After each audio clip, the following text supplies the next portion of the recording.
माळेगावच्या खंडोबा यात्रेला 29 डिसेंबरपासून सुरुवात. यात्रेची जय्यत तयारी सुरू. दक्षिण भारतातील सर्वात मोठी यात्रा असलेली माळेगाव यात्रा 29 डिसेंबरपासून सुरू होणार आहे. यात्रेसाठी मुख्यमंत्री देवेंद्र फडणवीस आणि उपमुख्यमंत्री अजित पवार यांना निमंत्रण देण्यात आलंय. माळेगावची खंडोबाची यात्रा ही दक्षिण भारतातील सर्वात मोठी यात्रा म्हणून प्रसिद्ध आहे. या ठिकाणी खंडोबाचे पुरातन देवस्थान आहे.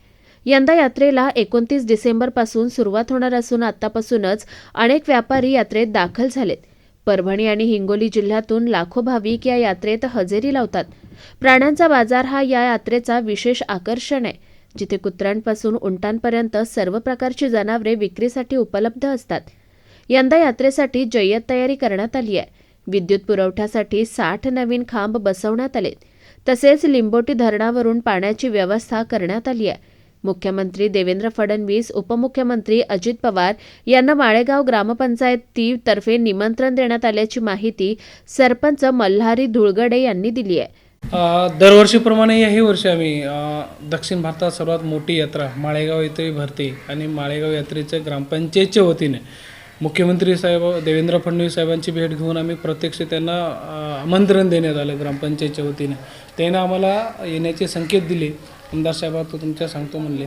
अजितदादाची आमची भेट झाली. अजितदादा पण येण्याचे संकेत आहेत आणि आपले धनंजयभाऊ मुंडे यांची काल आम्ही प्रत्यक्ष जाऊन परळी तिथे भेट घेतली आणि मंत्रीसाहेब येण्याची शक्यता आहे. सगळ्यात महत्त्वाचं, यात्रा जशी वाढत चालली तसंच आम्ही यात्रेची लोकसंख्याही वाढत चालली. त्याचा अंदाजा घेऊन आम्ही मग लाईट असो, पाणी असो आणि रस्त्याची सुविधा आम्ही दरवर्षीप्रमाणे ज्या देण्यात येते. यात्रेची पाण्याची सुविधा आम्ही लिंबोटी धरणावरून यात्रेला केलेली आहे आणि फिल्टरची पाणी पुरवठा एक 8 दिवस अगोदरच आम्ही यात्रेला पाणी पुरवठा चालू केलेला आहे. लाईटचे त्या संदर्भात होतं की जशी यात्रा वाढत चालली होती तशी लाईट ही यात्रा ही अंधारात ओलालती.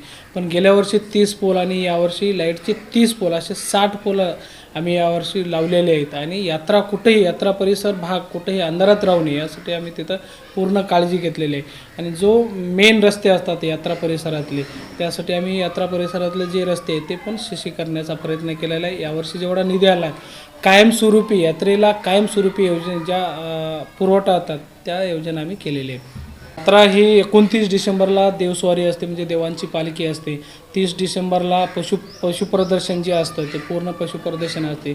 31ला कुस्त्याची भव्य दंगल आहे. 1ला कला महोत्सव ठेवलेला आहे 1 जानेवारी 2025ला. 2 जानेवारीला लावणी महोत्सव ठेवलेला आहे आणि 3 जानेवारी 2025ला शंकरपटची ही स्पर्धा ठेवलेली आहे. यावर्षी विशेष म्हणजे आपण यात्रा ही गेल्या वर्षी आपण 16 CCTV कॅमेरे लावले होते. यावर्षी आपण परत वाढून घेऊन 26 CCTV कॅमेरे, यात्रा ही CCTV कॅमेऱ्याच्या नजरेत राहणार आहे यावर्षी. त्यांना विनंती आहे की यात्रा ही 400 वर्षापूर्वीचा इतिहास आहे. या यात्रेचा पूर्ण जिल्हा परिषद, पंचायत समिती आणि ग्रामपंचायतनं ज्या सुविधा द्यायला पाहिजे होत्या त्या पूर्ण सुविधा आणि ज्या योजना पूर्ण केलेल्या आहेत. तुमची ज्या सुविधा देण्यात आलेल्या यात्रेकरूंना त्या यात्रेकरूचा सुविधा दिल्यात. पण आता यात्रेचा पुरेपूर आनंद घ्या आणि यात्रेला सगळ्यांनी यावरही निमंत्रण देतो. Tanaji Shelgaonkar, star Maharashtra news, Nanded.